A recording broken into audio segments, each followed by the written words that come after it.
નમસ્કાર, હું લલિત આજ આદરણીય રાજસ્થાન હાઈકોર્ટરા સિનિયર એડવોકેટ રાજપૂત समाजरा रत्न आदरणीय हरिशंकर जी राजपूत साहब साथू अणोरो साक्षात्कार लेवा वास्ते मैं आया हाँ। और आदरणीय वकील साहब रो परिचय में आप बीकॉम LLB हो। आप विधानसभा जनसंघ थी 1972 और जनता पार्टी थी 1977 में आप चुनाव भी लड़िया है और आप 55 साल रो आपने अनुभव है वकालत में। और आप एक पुस्तक भी लिखी है जो यू गुगिन पाली राज्य का इतिहास, अन्य बारे में भी मैं चर्चा करी हूँ। तो आप उन पुस्तक में राजपुरोहित वीर योद्धा है, संत है, महापुरुष है और जो लोक देवता जुजार है और हाथे हाथी जो महिलाओं रो योगदान है राजपुरी समाज वनो भी आप जिक्र कीधो है। और आप पुस्तक काफ़ी एक ज्ञानवर्धक है और उपयोगी भी है। तो आप विस्तारती मोहन युवा वास्ते मोहन युवा ने आपकी कुछ प्रेरणा भी मिले और माने कुछ न कुछ सीख मिले। और आप रो जो अतरो 55 साल रो वकालत रो अनुभव है, आप रो जिंदगी रा जो अनुभव है उनोती मोहन लोगों ने कोई न कोई हीकणु चाहिए। आप काफ़ी इतिहासकार भी हो, आप इतिहास रा जानकार भी हो। तो आप रो अनुभव ने अन वीडियो रे माध्यम थी मैं सभी 36 कौम और राजपूत समाज रे युवाओं वास्ते आपने कोई पूछना चाहो तो आप शुरुआती जीवन आप जन्म साथू में हुआ आप बतायो। और आप बीकॉम रा स्टूडेंट हो, वरने बाद में आप LLB की दी है। तो आप बीकॉम मतलब कॉमर्स का स्टूडेंट, आप LLB रे में की कर मतलब आप आगे चेंज की थी पढ़ाई। खुशी की बात है ललित जी, आप यहाँ तक पधारे, इसके लिए जय रघुनाथ जी की आपने भी। और नमस्कार। आपने जो पूछा उसमें कोई विशेष बात तो मेरे अंदर नहीं है, लेकिन इतना अवश्य है कि हमारे गांव में उस समय सरकारी स्कूल नहीं था जब हम पहली में पढ़ने के योग्य हुए। तो इसलिए हमको अपाथरे में पढ़ना पड़ा और हम तीसरी में मुझे गुड़ा बालोतान से मैंने तीसरी की, क्योंकि पास में गांव है दयालपुरा जहाँ पर मेरे नानी जी सरकारी हेडमास्ट्रेस थे महिला विद्यालय में, इस कारण वहाँ पढ़े। फिर चौथी से हम जालोर पढ़ने आ गए, क्योंकि हमारा गांव सातों के नज़दीक था जालोर। और हम राजकीय छात्रावास जिसको दरबार बोर्डिंग कहते थे उसमें पढ़े और 58 तक हमने 10वीं पास किया। 58-9 में तब यहाँ 10वीं तक ही जालोर ज़िले में जालोर का स्कूल था, कॉलेज बाद में खुले हैं। तो जहाँ तक ये बीकॉम और LLB की बात है, हमको जब जैसे ही हम सिरोही में गए 11वीं में PUC प्री यूनिवर्सिटी कहलाती थी, वहाँ पर सारणेश्वर लाइब्रेरी है एक सरकार की तरफ से, पहले स्टेट था सिरोही, तो बाद में सरकार बनी तब भी वो लाइब्रेरी कायम थी। तो वहाँ जाने पर हमारा थोड़ा ज्ञान चक्षु खुला और हमने देखा कि बहुत सारी पुस्तकें, इतनी पुस्तकें हमने तो कभी 50-25 पुस्तकों के अलावा एक साथ पुस्तक देखी नहीं थी। तो वहाँ पर हमने पढ़ने से कुछ उपन्यास पढ़े, कुछ ऐतिहासिक किताबें पढ़ी, कुछ धार्मिक किताबें पढ़ी, तो पढ़ने में मन लगा। और फिर हम 11वीं के बाद फर्स्ट ईयर TDC जोधपुर चले गए। उस समय जोधपुर यूनिवर्सिटी भी नहीं था, SM के कॉलेज था, राजस्थान यूनिवर्सिटी था, बाद के अंदर जोधपुर यूनिवर्सिटी भी बना। तो जब हमने बीकॉम किया तो पढ़ते पढ़ते अखबार देखे वहाँ पर कॉलेजों में, और ये पढ़े तो हमारे मन में लालसा हुई कि अगर समाज सेवा करनी है तो अगर कानून का आदमी जानकार हो तो वो अच्छे ढंग से कर सकता है। जबकि मैं तो नौकरी में लग गया था, क्योंकि हमारे घर के लोग थे, काश्तकारी का जीवन था, सामान्य जीवन था, तो वो चाहते थे कि भाई हमारे बच्चे नौकरी में जाएं। तो मैं 1962 में शिक्षक बन गया था। एक साल घर वालों ने कहा कि अब आपकी शादी हो गई है, अल्प आयु में ही 19वां साल चल रहा था, तभी मेरा विवाह कर लिया। तो कहा भाई अब नौकरी करो। तो मैंने एक साल नहीं कर रखी थी, मैं अभी सेकंड ईयर TDC में पढ़ रहा था।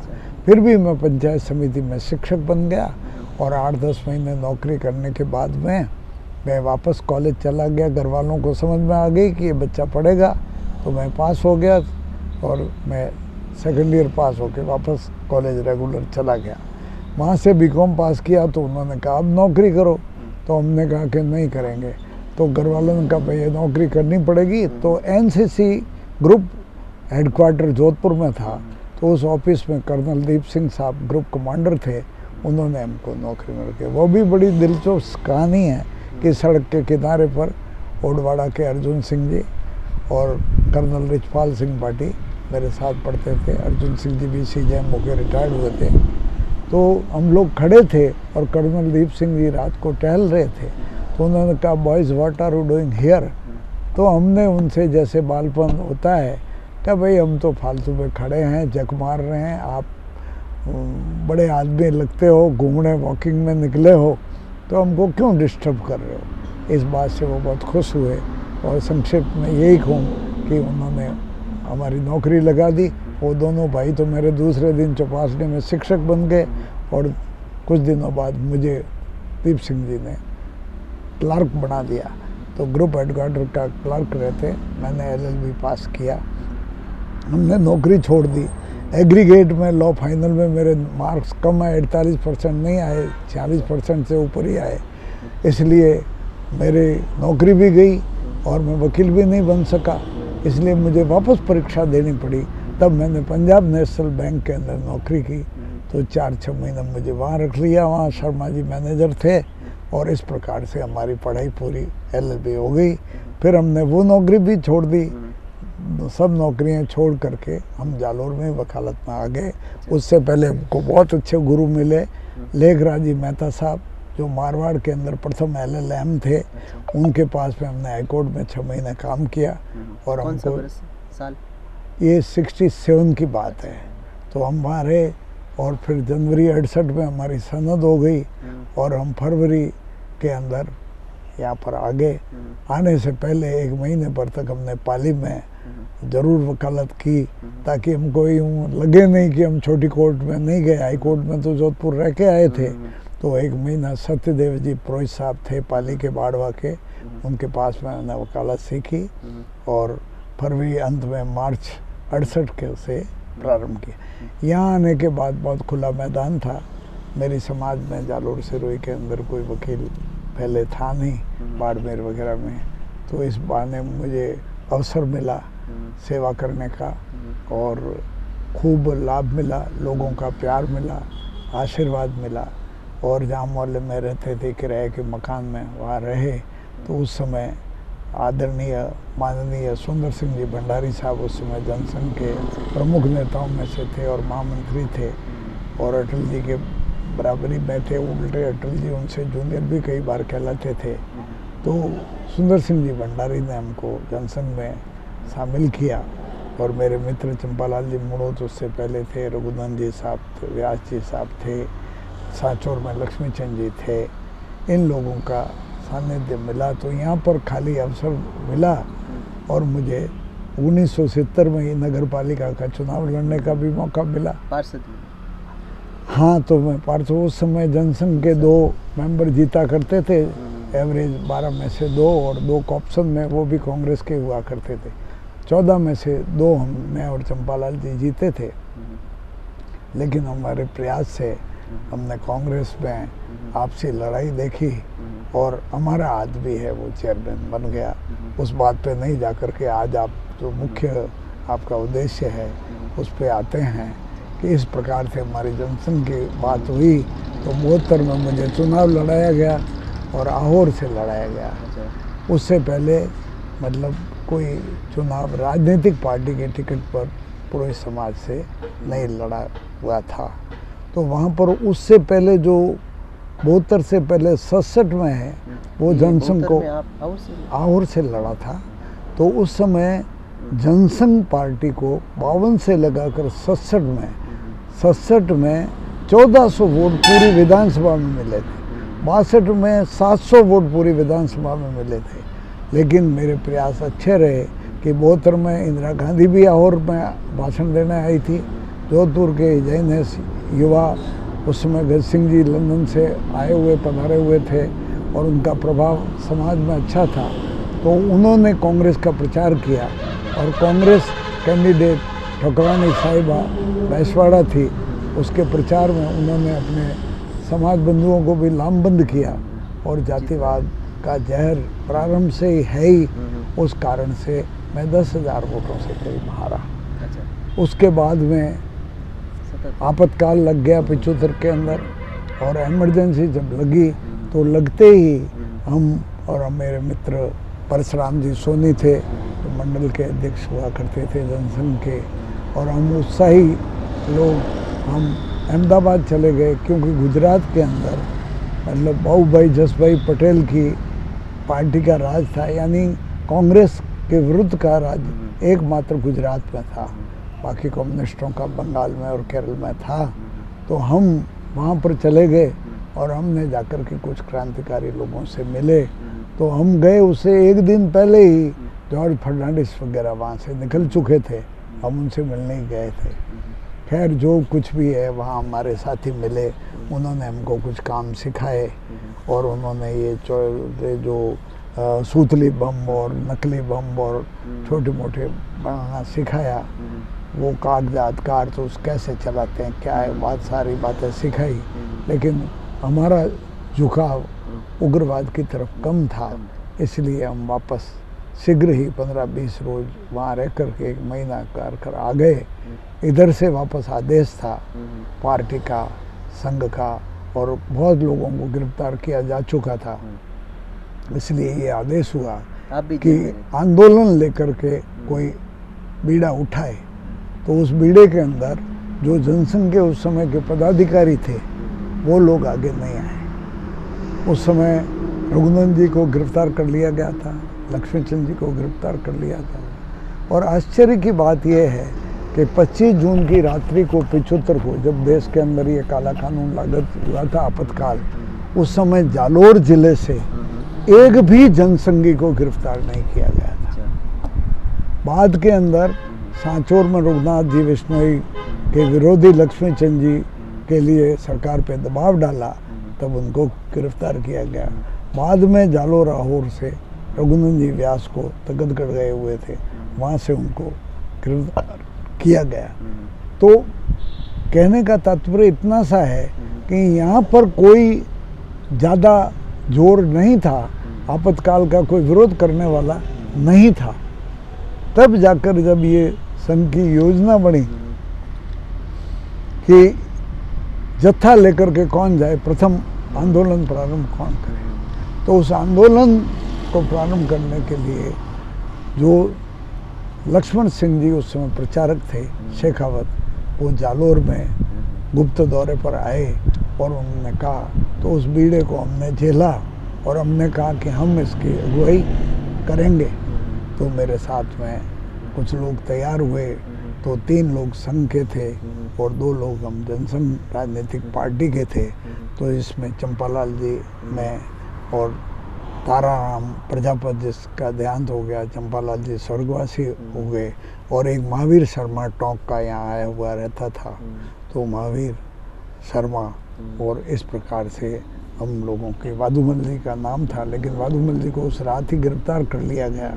इस प्रकार से प्रथम जत्था लेकर के, मतलब कि मेरे अगुवाई में हम इंदिरा गांधी जी के विरुद्ध में नारे लगाते हुए, आपातकाल का विरोध करते हुए हम गए और हमें गिरफ्तार कर लिया गया।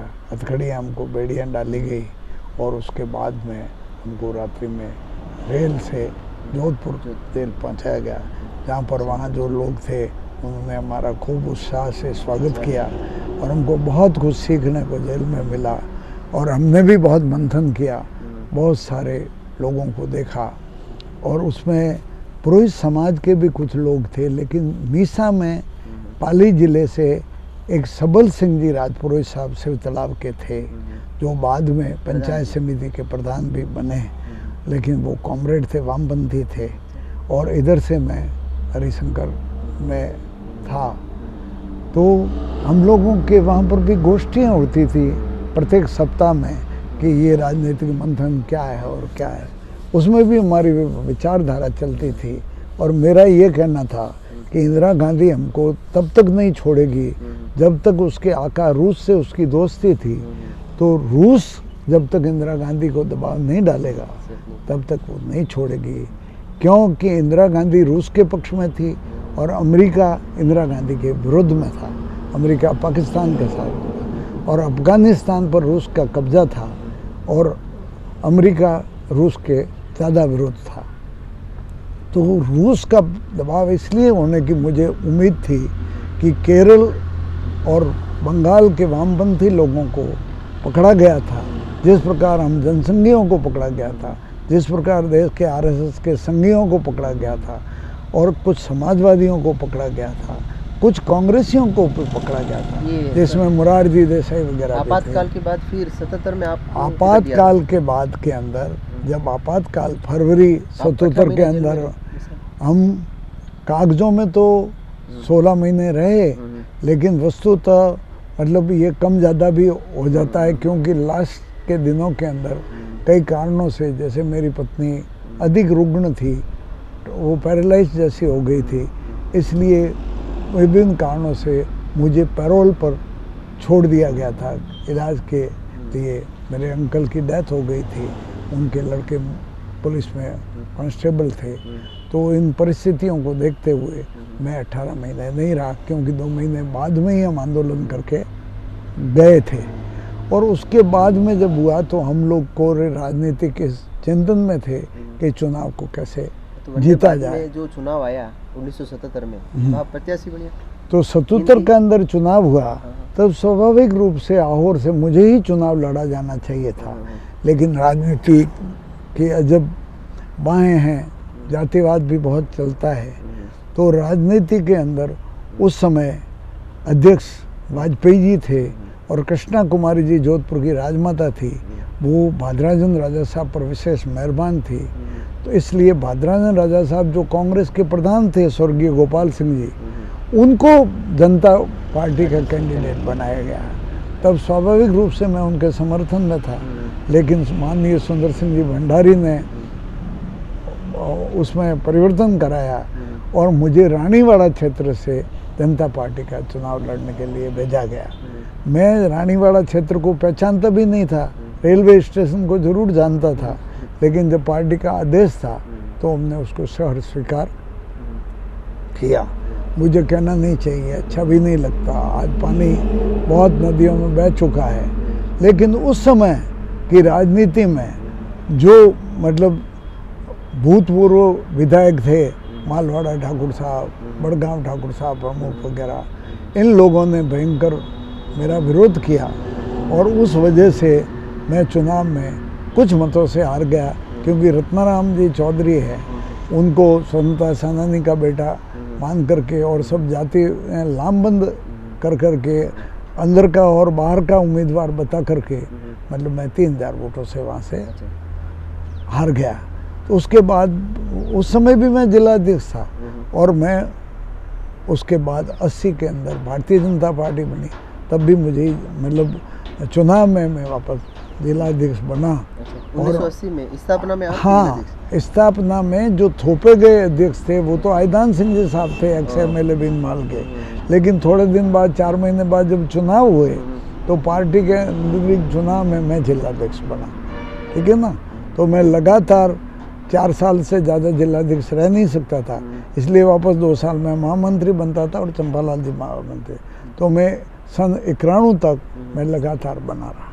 उसके बाद मैं चुनाव नहीं लड़ा, लेकिन 90 के अंदर मुझे जब दारू सिंह जी शेखावत, हरिशंकर जी बाबड़ा, ललित किशोर जी चतुर्वेदी, जगदीश जी माथुर, सब ने कहा कि तुमको एक बार चुनाव लड़ना पड़ेगा, तो मैं 90 के लिए मैंने मानस बनाया और मैं और से चुनाव लड़ने के लिए तैयार हुआ। मुझे उन्होंने पोस्टरित कर दिया था, लेकिन उस समय भी मेरे साथ राजनीतिक खिलवाड़ हुआ और उस समय फिर जातिवाद आड़ा आया और भगराज जी चौधरी जो कांग्रेस का उम्मीदवार था और उसको कांग्रेस का टिकट नहीं मिला, उसको टिकट देने के लिए लोकदल से समझौता चौधरी देवीलाल से करके राजस्थान में 2 सीटें देवीलाल जी को मिली, उसमें 1 सीट आहोर की भगराज जी को दी गई, जबकि लोकदल का जालोर जिले में कहीं जोधपुर डिवीज़न में भी अस्तित्व ही नहीं था।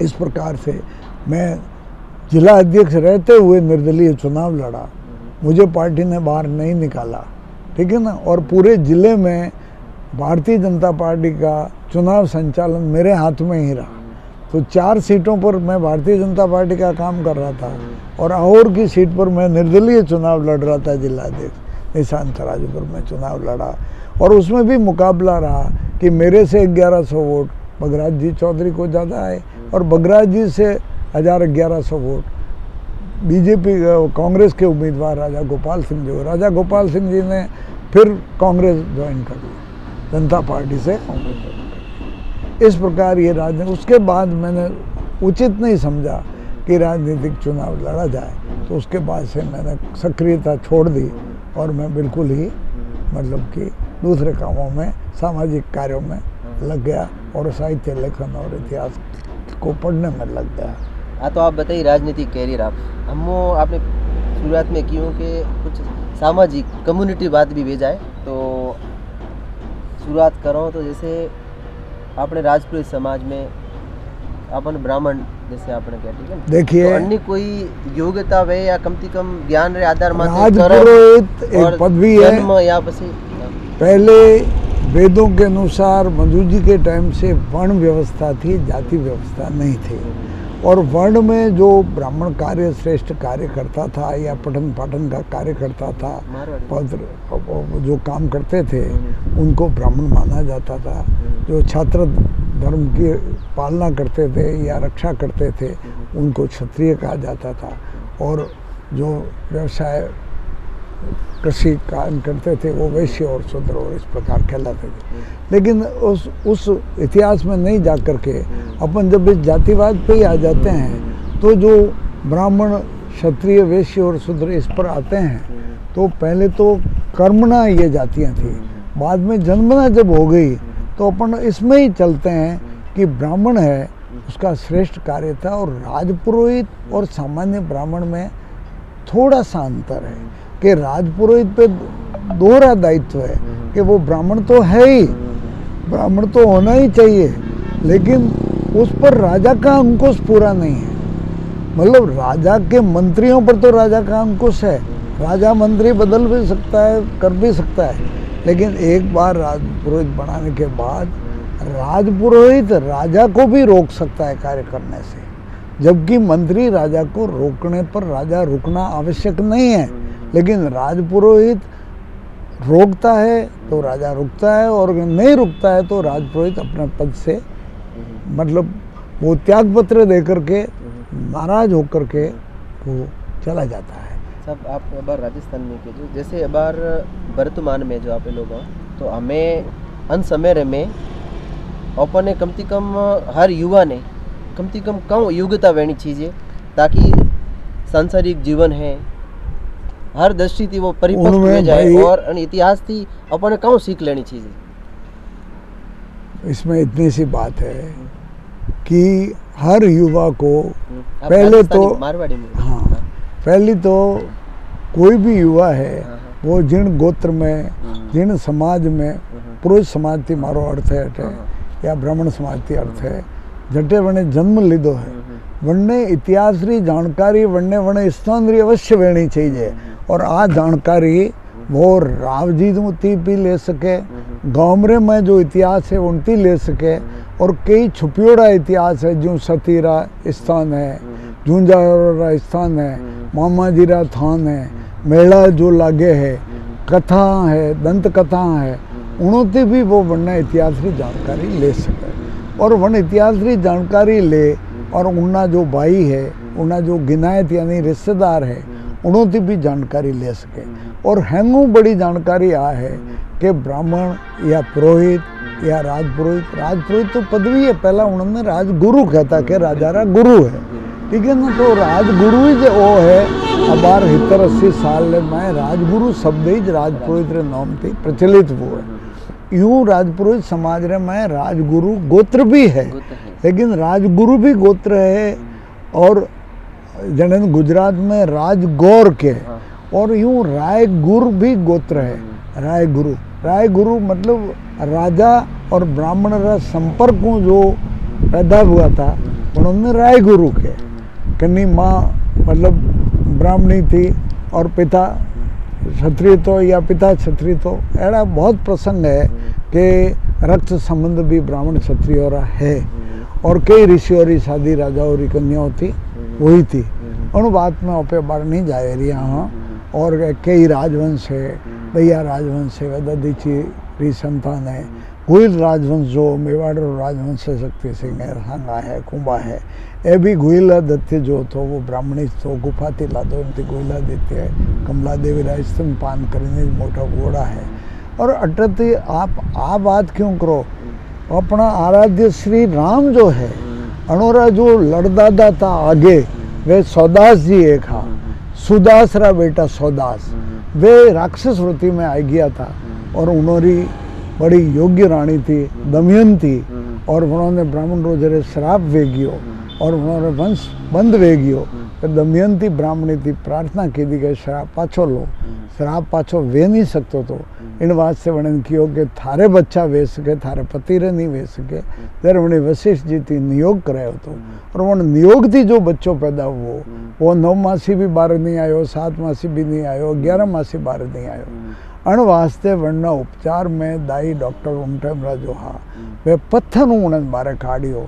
अण वास्ते उन्नो नाम अस्मक है, और उन्हें मूलक भी कहवे कि राम जी रा वंश रो जो पूर्वजों रो वंश है वो मूल पाछो वण अस्मक राख्यो। अस्मक संस्कृत में पत्थर ने भी कहवे, इन वास्ते अस्मक कहो चाहे मूलक कहो, जने मूल राख्यो। तो मूल रूप में जो पांडव कीकण है नियोग थी, तो व्यास जी रा नियोग थी, ब्राह्मण संतान है पारो कांडो, यूरा यू भगवान राम रा जो पूर्वज है वे सौदास रे बा जो अस्मक है वे ब्राह्मण संतान है। तो अण वास्ते रक्त संबंध पहला थी भी है, ठीक है ना। एक छोटो सो आपने जो राव सिया जी तो बनोरे और पाली वाली ब्राह्मण, आप बहुत सुंदर बात की, आप बहुत सुंदर बात की है कि पाली वाल रो अर्थ ही है कि पाली पे रहने वाले या पाली में राज करने वाले या पाली में काम करने वाले। तो पालीवाल जो ब्राह्मण है ए 12 अनोरा जो पुरखा वे वेदराज हा, और मंडोर रे माए मरे राजा जो हो परिहार राजा हो वने उपचार री आवश्यकता पड़ी, और वने असाध्य रोग रो वनो उपचार के दो। संक्षिप्त में मैं वर्णन करूं, उपचार रे बाद वने वनो राज्य जो पाली क्षेत्र है वो भी मंडोर रे में आवतो हो। उन टाइम वो मुर्दर देश या राठौड़ अटे नहीं हा, इन वास्ते वने पाली क्षेत्र वनो दे दो। जो नाडोल रे आड़े पाड़े क्षेत्र हो चवाणों रे अलावा वो क्षेत्र पालीवाल ब्राह्मणों रो राज्य हो। पालीवाल ब्राह्मण खुदरी मेहनत थी, उन्हें अतरो उन्नत की दो कि गुरुकुल बनाया, आश्रम बनाया, शस्त्र और शास्त्र एक हाथ में, शस्त्र एक हाथ में, वेद है, यूँ करने ज्ञान भंडार के। और आड़े पाड़े जो क्षत्रिय शासन था वने लोगे भी अने ने एक प्रेरणा रूप लियो, और मतलब ज्ञान रे वास्ते वने अच्छी स्थान मानियो और मानवा ढूका। और कालांतर रे में कहीं हुआ कि जो राव सिया है एंड सियारो अर्थ सिंगती है, कोई एनो नामकरण नहीं हुआ है। और सियारो इतिहास जो सिया जी रा उन टाइम रा राजकवि हा, या उन टाइम रा जो राज पुरोहित हा, या उन टाइम रा जो उनरा वंशज हा, वे लोग खुदरी ज़्यादा स्तुति करावारे वास्ते मनमाना वरना उल्लेख कर दिया। जटे के मारो प्रयास हो रही हो कि वो युग युग पाली राज्य रो इतिहास लिखते बड़ा मैं वो कियो कि वो कन्नौज से आए और द्वारका जा रहे थे, जबकि भाई कन्नौज तो कुतुबुद्दीन ऐबक जब मोहम्मद गोरी ने आक्रमण किया तभी छिन गया था, जयचंद जी के टाइम भी छिन गया था। तो वो तो कन्नौज के तो रहे ही नहीं राठौड़ कन्नौज में, यानी छिन्न भिन्न होने से जो कन्नौज में उनके वंशज थे वो कोई बदायूं चले गए, कोई काशी की ओर चले गए, कोई शाजापुर की ओर चले गए और इधर उधर आसपास भटक गए। जैसे पालीवाल पाली टूटने के बाद भटके। तो राव सिया जी का आगमन है, यानी कुंवर राजकुमार सिया को उसके जो राजपुरोहित श्री गौड़ कान्यकुब्ज ब्राह्मण जो थे देवपाल देव जी, वो बदायूं से उस बच्चे को बचाने के लिए अपने परिवार के साथ वहाँ से देश निकाला होने के बाद लेकर के पालीवाल राजा की शरण में पाली में आश्रय लेने आए थे। वहाँ पर ये 2-2.5 साल का बच्चा था सिया, ये बड़ा हुआ। उसके युद्ध में पृथ्वीराज कमज़ोर हो गया और जयचंद जी के हाथों 80 उसके जनरल मारे गए और उसकी नासमझी को या दयालुता या सहिष्णुता को कि 16 बार उसने गोरी को माफ़ किया था, इसलिए वो काफ़ी कमज़ोर हो चुका था। और गोरी अपने चालाक ख्वाजी दूध जो ख्वाजा साहब जिसको कहते हैं, ये एक इस्लामिक जासूस थे और उस गोरी का ही आदमी था। और उस वजह से उसने जब बताया कि यहाँ पर अब स्थिति ठीक है, तो उस अंतिम हमले में पृथ्वीराज हारा गया। पाली राज्य है, पाली वंश। हाँ, तो अणोरी गोतर या आप जो साथुआ हो हम्म। वंती और वंडे बाद में पाली राज्य रू पतन रे बाद में पटारा जो पाली में फिर क्या होता है कि ये ये विक्रम संवत 1272 में ये सियाजी 2-2.5 साल की उम्र में पुरोहित देवपाल देव जी जो सेवड़ कहते हैं, ये सेवड़ अपभ्रंश है श्री गौड़ का। और श्री गौड़ ये कान्यकुब्ज ब्राह्मण है, कोई सरयू पार होते हैं, कोई कान्यकुब्ज होते हैं, कोई ऐसे, कोई मैथिली होते हैं, कोई गौतम होते हैं, कोई कश्यप होते हैं, कोई कौशिक होते हैं, अलग अलग होते हैं। तो इस प्रकार से वो यहाँ पर आए और जब सियाजी बड़े हुए तो सियाजी पाली के राजकुमार जब देसुरी के मोर्चे पर लड़ रहे थे, घायल हो गए और सियाजी साथ थे, तो उनका सहयोग करना परम आवश्यक ही था। तो बाद में जैलेंट्री अवार्ड के रूप में सियाजी को बुला करके कहा गया कि भाई कुंवर सिया आओ और अपना इनाम ले जाओ। तो उन्होंने कहा कि हुक्म, मेरे जो प्राण बचाए वो तो मेरे गुरुजी ने बचाए हैं, जो मेरे आपके पास में ही हैं, और ये जो मांस मज्जा है या शक्ति है ये तो आपका अन्न खाया है, मैंने नमक खाया है। इस वजह से उन्होंने कहा कि मुझे तो आप उरीन कर दीजिए, मैं तो पे आपकी मेहरबानी बहुत है। तब जाकर उनको अलग राज्य देने के लिए बालोतरा के पास में जो खेड़ स्थान है, खेड़ स्थान पर डाभी और गोइलों का राज्य था और वो आपस में लड़ रहे थे। उनकी लड़ाई का पाली की फोर्सेज ने फ़ायदा उठाया और सियाजी को आगे करके 50-25 की फौज दे करके वहाँ पर आक्रमण करके किया। क्योंकि ये द्वारका आते तो वो तो जाते, सियाजी की तो गलत धारणा हो गई कि मूलराज सोलंकी पाटन के राजा से शादी हुई, जबकि मूलराज सोलंकी तो भीनमाल का राजकुमार है और चावड़ा उसके ननियाल वाले हैं, पाटन वाले। तो प्रथम सोलंकी राज्य का संस्थापक मूलराज है, तो वो 300-250 साल पहले हुआ सियाजी से। तो इनका मूलराज कोड़ूमन का सोलंकी सरदार था, उसकी बेटी से शादी हुई है, न कि पाटन के राजा से। मूता नैन सिंह ने ये लिख दिया, जय सिंह सिद्धराज की लड़की। सिद्धराज मूलराज के बाद 7वां राजा है पाटन का, और जय सिंह सिद्धराज की इकलौती बेटी थी, वो पृथ्वीराज की दादी है, पृथ्वीराज चौहान की। तो पृथ्वीराज की दादी मतलब जयचंद के समकालीन की दादी। तो जयचंद जी का पड़पोता अपनी पड़दादी की उम्र की औरत से कैसे शादी कर सकता है? तो सियाजी वाली बात बैठती नहीं। ये भूल ऐसे हो गई जैसे सिरोही महाराज धीराज जो इतिहास विज्ञ भी हैं, उन्होंने लिखा है कि उस समय तो भीनमाल के अंदर श्रीमालियों का राज न होकर के चौहानों का राज्य था, तो श्रीमाली क्यों जाएंगे द्वारका सियाजी के पास में? इससे भी साबित होता है कि वो वहाँ पर सियाजी न तो श्रीमालियों की मदद में आए न पलीवालों की मदद में आए।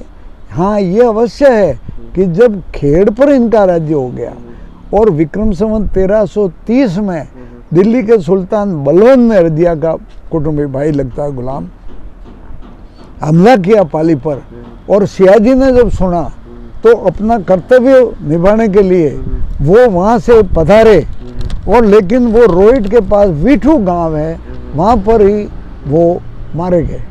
यानी युद्ध के अंदर छोटा युद्ध हो गया मुगली सेनाओं से, और वो पाली वालों के बचाव में नहीं आ सके। पाली जो राजवंश है जी, बनती आप लोग संबंध और कई गोत्र ब्राह्मणों में जो हाँ, पाली तो मैं राजवंश यही बात को आगे बढ़ाते हुए कहता हूँ कि उसके 18 साल बाद फिरोज शाह द्वितीय जलालुद्दीन खिलजी, जो अलाउद्दीन खिलजी का ससुरा भी था, चाचा भी था, और उसने जब बलवन के बाद से वो राज्य हथिया लिया तो उसका लालच हुआ पाली के लिए, और पाली की प्रशंसाएं बहुत होने से वो पाली आया, और धोखे से उसने जब हमला किया तो उस समय आस्थान और ये आए हुए थे पाली।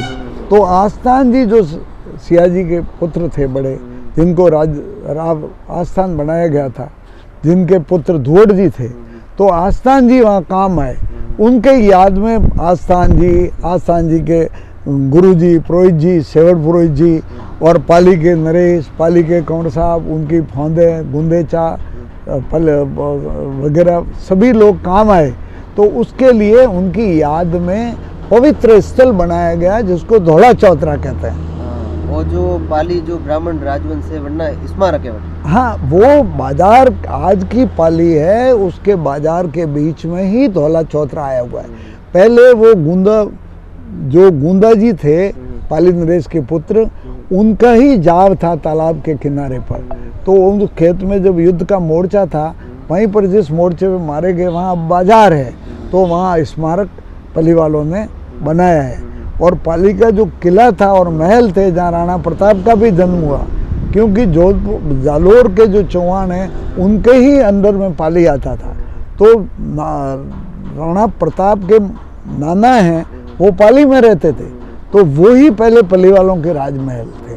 और उसके अंदर ही सरकारी स्कूल चला, फिर सरकार की तहसील कार्यालय हुआ, फिर मलिक शाह जो अलाउद्दीन का इनका सेनापति एक सिपाही को, उसका मौलवी को, उसकी भी वहाँ मजार आप पाली वंश को जगह जगह जो संबंध बताए हुए जी जी जी, साधुआ एक पंथ बहुत सारे हैं। रावल जो है सिरोही के अंदर, सिरोही के अंदर जो रावल हैं वो रावल कान्हा जी के संतान है, रावल पदवी है।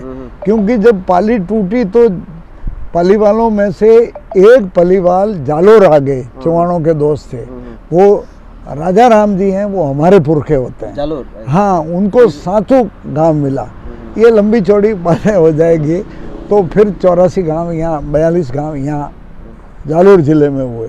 फिर कई जगह पलायन भी किया है इन लोगों ने। और कान्हा जी जो रावल हैं वो भी पालीवाल हैं। तो ये रावल आज पूजा करते हैं, लेकिन इनको पालड़ी गांव सिरोही नरेश ने दिया, मित्रता से साणेसर जी की पूजा दी और रावल की इनको पदवी दी। कोई जमाने में पाड़ी गांव भी इनको जागीर मिला। आपस में ये लड़ने लगे तो फिर लॉर्ड किया और वड़किया और टील हुआ, इनके अंदर वो हो गए, कई कारण हो गए। इस प्रकार फिर सरसल जी का परिवार है वो मेवाड़ की तरफ चला गया। तो राणा प्रताप और शक्ति सिंह एक बार लड़ रहे थे आपस में शिकार को लेकर, और दोनों में से एक ही बचता। तब नारायण दास जी पलीवाल जो थे उन्होंने जाकर के कहा कि युवराज रुक जाओ, दोनों नहीं रुके। तब नारायण दास जी ने अपनी कटार से अपनी गर्दन काटी। तब वो नारायण दास जी जब मर गए तो उन दोनों को उनके ऊपर आना पड़ा, इसलिए वो परिवार बच गया। इस प्रकार पालीवालों का अगर माने तो भले उन्होंने कर्तव्य किया, लेकिन उपकार है इन पर भी, ठीक है ना। तो इस प्रकार से, और राव सिया तो यहाँ बड़े हुए ही हैं। और आस्थान के बाद में धुवड़ जी जो हैं वो राजा बने, और धुवड़ जी भी गोरक्षा के अंदर मारे गए। तो उनके साथ में तरसिंगड़ी के सोडा जो पुरोहित हैं, तरसिंगड़ी गांव में उनका स्मारक है धुवड़ जी का भी, ठीक है ना। तो वो भी मारे गए। तो उनको तरसिंगड़ी स्वशासन शासन मिला हुआ है सोडा पुरोहितों को। इस प्रकार से ये राठौड़ों का संबंध इनसे है, इस प्रकार से गोइलों का संबंध है, और इस प्रकार से चौहानों का संबंध भी है। क्योंकि वशिष्ठ अग्निवंशी है चौहान। तो महाराणा कुंभा ने भी अचलगढ़ पे मंदिर में शिलालेख है, उसमें महाराणा कुंभा ने लिखा है कि मैं वत्स पुत्र हूँ, मतलब मैं ब्राह्मण का पुत्र हूँ, ठीक है ना। और इस प्रकार बहुत सारी बातें हैं कि पहले ये सब एक ही होते थे, कर्म से होते थे। तो ब्राह्मण और क्षत्रिय में, मतलब राजपुरोहित और सामान्य ब्राह्मण में इतना ही फर्क है। वैसे कोई फर्क नहीं है, गोत्र भी उनके मिलते हैं, लेकिन बस व्यवहार में है कि इसमें छात्र धर्म और ब्राह्मण धर्म दोनों कर्म राजपुरोहित को करने चाहिए, दोनों उसमें समावेश है। और मंत्री में और राजपुरोहित में इतना सा अंतर है कि मंत्री तो निकाला जा सकता है, रखा जा सकता है। राजपुरोहित रखा तो जा सकता है लेकिन निकाला नहीं जा सकता, वो खुद ही निकल करके चला जाता है। आप बहुत बढ़िया ऐतिहासिक जानकारी दीदी। हमें जैसे स्वतंत्रता आंदोलन रे पहला या लोकतंत्र रे बाद में अड़ा क्या महापुरुष रिया है, देखिए राजपूत समाज में जब से जो प्रमुख नाम है, जब से सृष्टि की रचना हुई है तब से ऋषियों ने, मुनियों ने, राजगुरुओं ने, राजपुरोहितों ने समय समय पर त्याग दिए हैं, जिसमें दधीची का त्याग तो सबसे महान है ही है। लेकिन उसके बाद से जो देश की आज़ादी हुई, उस स्वतंत्रता आंदोलन में चाहे उग्रवादी या गर्मपंथी को, चाहे नरमपंथी और चाहे अहिंसावादी को, उन दोनों तरफ से ब्राह्मणों का और राजगुरुओं का बहुत योगदान रहा है। चाहे चंद्रशेखर आज़ाद हो, चाहे मंगल पांडे हो, चाहे रानी की झांसी हो, और चाहे ये दूसरे ब्राह्मण देवता हो, ठीक है ना। मतलब राजस्थान में गिने तो भले जयनारायण व्यास हो, चाहे जैसलमेर में गिने तो सागरमल गोपा हो, चाहे जयपुर में गिने, इस प्रकार से मतलब मेवाड़ में सब जगह, सिरोही में गोकुल भाई भट्ट हो, सब जगह उन्होंने संघर्ष किया है। लेकिन हमारे जो राजपुरोहितों के अंदर बीकानेर के भैरू सिंह जी ने भी राजा का विरोध किया। जोधपुर के अंदर आउआ आसोप अंग्रेजों के विरुद्ध में, उस समय भी आउआ आसोप के साथ में राजपुरोहितों ने योगदान दिया, तब जाकर के आउआ और आसोप का रहा। तो कैप्टन मैनसन को मारा, उसका सर उठाया काटा, उसमें भी पुरोहितों का योगदान रहा है, ठीक है ना। और उसके बाद में भामाशाह के रूप में भी हमारे बहुत से लोग रहे हैं, ठीक है ना। और ये जो आपातकाल लगा था उसके अंदर मेरे जैसे तो कई रहे, लेकिन नाम नहीं आए। जैसे मैं जालोर से रहा, पाली से सबल सिंह जी रहे, हंसराज जी वकील हैं सिरोही के अंदर पुरोहित जी, तो वो भी भारत रक्षा कानून में DIR में रहे। हमेशा में रहे, वो DIR में रहे। एक एडिशनल SP चैन सिंह जी हैं, वो बताएं या ना बताएं, लेकिन वो भी DIR में रहे थे, उसमें स्टूडेंट थे, ठीक है ना। और बाद में पुलिस में वो भर्ती हुए, अभी रिटायर्ड हुए। फिर गुलाब सिंह जी हैं, विधायक हैं, ये 107 151 के अंदर गिरफ्तार रहे। फिर चांचोड़ी के एक पुरोहित जी हैं, मेरे समधी हैं, वो इसमें रहे। इस प्रकार सैकड़ों पुरोहितों के लड़के छोकरे 75 77 के इस आपातकाल के अंदर, मतलब कोई 107 151 में निरुद्ध किए गए, कोई भारत रक्षा कानून में पकड़े गए, मीसा में हाँ अलबत्ता कम पकड़े गए। ऐसे ही कई गुजरात में पकड़े गए, कई मध्य प्रदेश में पकड़े गए। उनकी मेरे पास में इतनी जानकारी मैंने संकलित नहीं की है, लेकिन उस समय बातें होती थी। अब मेरी याददाश्त भी कमज़ोर हो रही है और मैंने जानकारी इकट्ठी नहीं की, ये इस जोश में कि कभी काम नहीं पड़ेगा कि सीनियर वकील हो, 55 साल रो आपने अनुभव है, 50 से 55, तो आप रे जीवन काल रे में एड़ो कोई संघर्ष जो देखिए मैं समझ रहा हूँ, ऐसे बहुत से मामले आए, बहुत से मामले आए जिसके अंदर जांच से लगा करके सजा कराने तक मैं जयपुर तक भी गया। यहाँ पुलिस में ज़बरदस्ती मुकदमे बड़ी मुश्किल से दर्ज किए गए और उनको सजाएं भी हुई। और हत्या के मामले भी थे, लड़की भगाने के मामले भी थे, चोरी के मामले भी झूठे केस में भी थे। एक हाड़ीवाड़ा का केस था जिसमें पुरोहितों का केस था, उसमें पुरोहितों का एक युवा लड़का था जिसके पिता के ऊपर कोई ऋण था, तो वो पिता की डेथ के बाद में जो सेठ था, जो कर्ज देने वाला, वो उसके घर जाकर के कहा कि भाई तुम पैसा दो। तो उसने कहा मैं तो पैसा अभी है नहीं, जब खेती पकेगी तो आपको थोड़ा थोड़ा करके दे दूंगा। तो उसने कहा तुम्हारी औरत बेच करके दे दो। तब उसने कुल्हाड़ी से उसका सिर काट दिया था, ठीक है ना। तो वो मुझे जेल में मिला था, तो उसकी मैंने अपील करवाई थी और उसको भी लाभ हुआ था और छुड़ाने में मैंने मदद की थी। हाड़ीवाड़ा के वो पुरोहित जी थे। इस प्रकार ये 75 के पहले की बात है। इसी प्रकार भवरानी के अंदर एक मिठू सिंह नाम का लड़का था जो बाद में छूटने के बाद जेल से सरपंच भी बना, मंडलावत था। उसने एक युवा पुरोहित की, वो भी युवक था, तो उसने एक कोई गांची के मामले में, वो गांची की मदद में था और शायद कोई कहते हैं प्रसंग था उसका किसी से, मैं किसी को दोष नहीं देना चाहूँगा, लेकिन उसने पुरोहित की हत्या कर दी थी उसके कुएं पर जाकर। तो उस पुरोहित के मामले में गवाहें भी सब नट गई थी। उस पुरोहित की चाची थी, उसने भी बयान पलट दिए थे और गांचियों ने भी पलट दिए थे। लेकिन उस केस में यहाँ पर जिला सेशन जज व्यास जी थे और उस समय मैंने पैरोकारी की थी और यहाँ से उसको उम्र कैद करवाई थी, जो बाद में जाकर के काफ़ी सालों के बाद में छूटा था, हाई कोर्ट में जाकर के छूटा था। इसी प्रकार से मैंने कहा कि एक वो सरपंच साहब थे, सांतरू के थे और उनका केस था। उस केस में भी वो दुकाराम जी जो थे, ठीक है ना, उनके साथ में एक रबारी सहायक था, उसकी भी हत्या। हाँ, तो उसमें भी मुझे मतलब कुछ केसेज में ऐसा लगा कई में ऐसा भी हुआ कि झूठी रिपोर्टों पर भी सजा हो जाती है, ऐसा भी मैंने अनुभव में देखा। तो मैंने ये देखा कि 25% केस तो झूठे होते हैं। ये तो पक्की बात है कि पुलिस झूठे इन्वॉल्व करती है या समाज झूठे इन्वॉल्व करता है, इसके लिए ज़रूर विचारणीय प्रश्न है। और सामान्यतया 50% जो अपराधी होते हैं वो भी छूट जाते हैं वकीलों की होशियारी से, पैसे के बल पर, और जो समाज के नियम, कचहरियों के नियम और रिवाज जो हैं उनमें 50% अपराधी हैं वो छूट जाते हैं, और 25% निरपराधी हैं उनको सजा होती है। ये मेरा अनुभव कहता है। अच्छा, अपने समाज में जो एड़ा ऐतिहासिक वीर पुरुष है, हाँ जैसे फताजी सातू हो या वीर दूधाजी हो, हाँ और वीर कांजी डालकर हाँ, हो, कई और में मतलब प्रमुख कोई आपने देखिए, अपने जैसे बलदेव राम जी किसान आंदोलन चला रहे थे, मारवाड़ का राज्य था, ये 48, 49, 47, 49 मार्च के अंदर ये बर्जर हुआ है, अपने इनका मारवाड़ राज्य मिला है, जोधपुर स्टेट भारत में विलीनीकरण हुआ है।